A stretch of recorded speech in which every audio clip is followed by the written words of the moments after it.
Face-to-face classes in all public schools across Metro Manila are suspended today due to a rise in flu-like illnesses.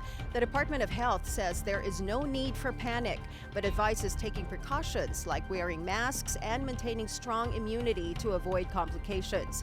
An infectious disease expert advised taking immediate action if symptoms of the illness arise. I-separate na, 'di ba? I-isolate, okay? Tapos, yun nga, linisin, disinfect yung bahay, alcohol, maghugas lagi ng sabon, ng kamay at tubig, hydrate your patient, kasi may mga fever yan eh.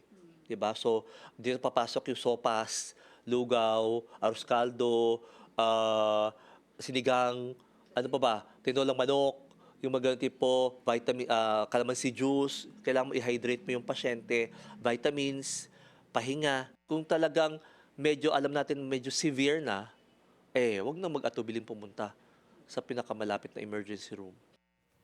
Senator Sherwin Gatchalian urged schools to strengthen safety and disinfection protocols in light of both the rise in flu-like illnesses and recent earthquakes.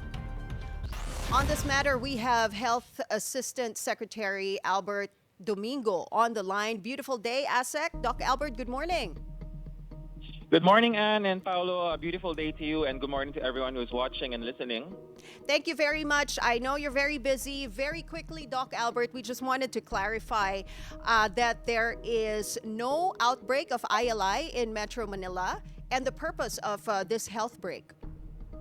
There is no outbreak in Metro Manila, and we have the benefit of a clarificatory statement from the Department of Education.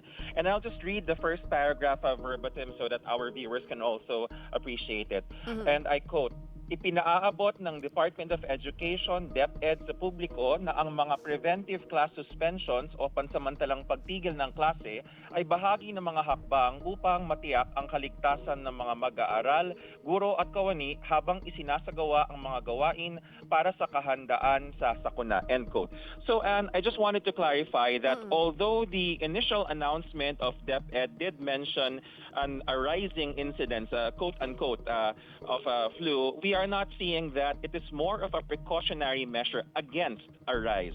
The numbers in the Philippines right now, as of September 27, 2025, we have only listed 121,716 cases, which is 8% lower than last year, 2024, which listed 132,538. Doc, with regards to these preventive measures being taken, is there any goal or target in mind? You did mention na 8% lower compared to the last time we had these numbers. Are there any targets in mind in particular to try and hit in terms of having this type of measure done? Well, the target, Paolo, is essentially to avoid the expected rise. We are in the middle of the flu season. From June to November, which is also the rainy season, this is part of our wild caution, right? Our waterborne diseases, influenza-like illnesses, leptospirosis, and dengue. It happens year on year. This is not unusual. It is expected. So this is really about making sure we do not increase. So these are all precautionary measures, Doc Albert.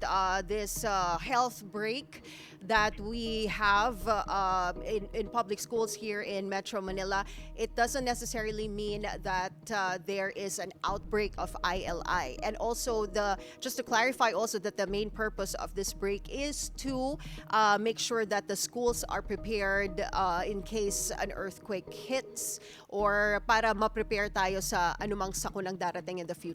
Correct?